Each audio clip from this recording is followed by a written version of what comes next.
sekarang hari ini pun sebenarnya mempunyai ekonomi nggak pernah lepas dari ekonomi, karena memang konsepnya untuk mensejahterakan masyarakat kan begitu. Jadi nah di dalam membangun tentang ekonomi sebenarnya ada 4 hal yang penting sebelum saya masuk ke sana. Satu adalah potensi. Itu yang pertama. Potensi itu ada 2, potensi sumber daya manusia yang tadi disinggung oleh Pak Profesor, dan SDM itu penting. Yang kedua adalah potensi tentang sumber daya. Itu yang pertama. Yang kedua itu adalah tentang bagaimana kalau misalnya dia akan memasarkan. Tadi Bu Vivi sudah bilang bahwa kita harus punya business plan gitu. Jadi tidak hanya memproduksi, tapi bagaimana memasarkan. Itu yang penting karena harus ada nilai tambah yang digunakan untuk meningkatkan kesejahteraan. Makanya yang kedua adalah tentang akses pasar. Dimanapun, kemarin Pak Iwan juga cerita tentang akses pasar. Karena itu menjadi kunci akses pasar. Sehingga kita mengharapkan teman-teman bekerja nanti di lapangan tidak hanya melulu itu diskusi tentang rencana harus, tapi enggak, tapi rencana juga rencana tentang pemasaran.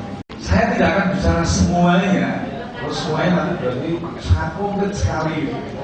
Saya akan bicara sebenarnya pada ranah di dalam bagaimana potensinya, lalu kelembagaan. Nanti tentang tadi, bagaimana akses pasar, contohnya bicara. Kamu dengan yang lain. Oke lah, nggak bisa ya. Sebelumnya kami ingin mengingatkan dulu. Jadi seperti kemarin pertanyaan dari Sumatera Utara ya. Di dalam peraturan bahwa pembangunan kawasan pedesaan dilaksanakan di lokasi yang telah ditetapkan. Bagaimana kalau ada kawasan sebutan kawasan? Halo, sudah tak WA Mas, tapi nggak bisa Mas. Sudah tak WA tapi nggak bisa. Nah, misalnya untuk yang WA mau yang terakhir dikasih tadi nggak ada WA-nya, itu bukan kawasan desa. Terus ini saya pakai nomor yang ini ada WA-nya. Kawasan yang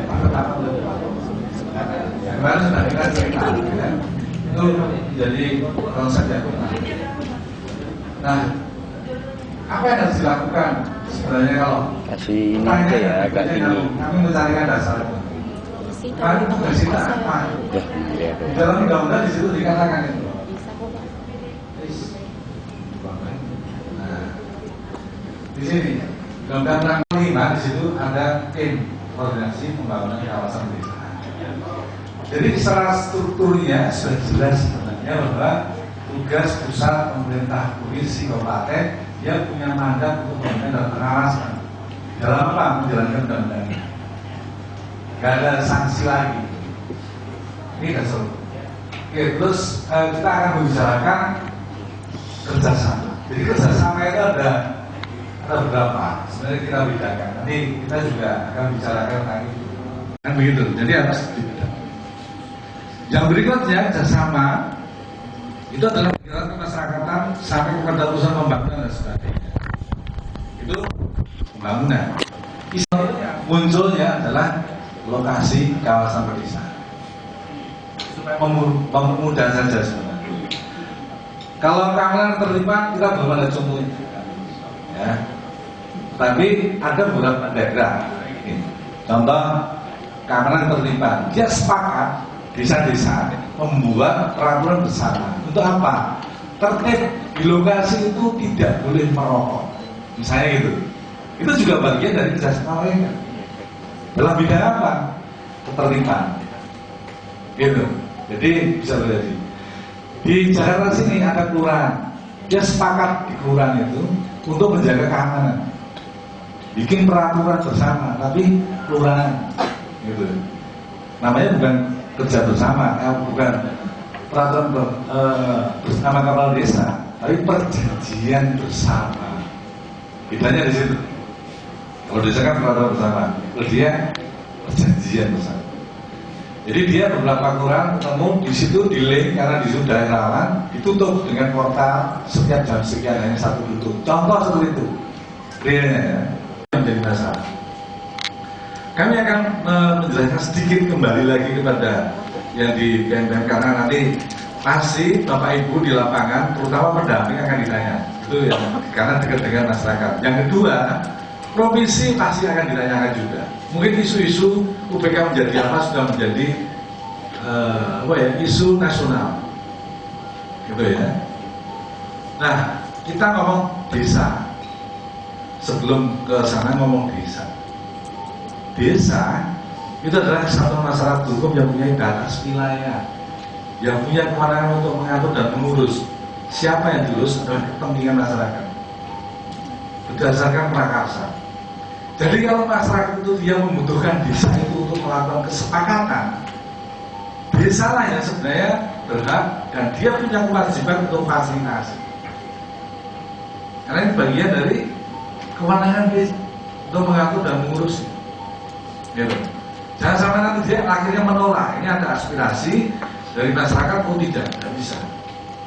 Itu salah berarti. Ada offset di dalam pemahaman pemerintah desa terhadap masyarakat. Karena kita hibrid, gitu kan. Jadi pemerintah dan masyarakat menjadi satu kesatuan masyarakat. Gitu.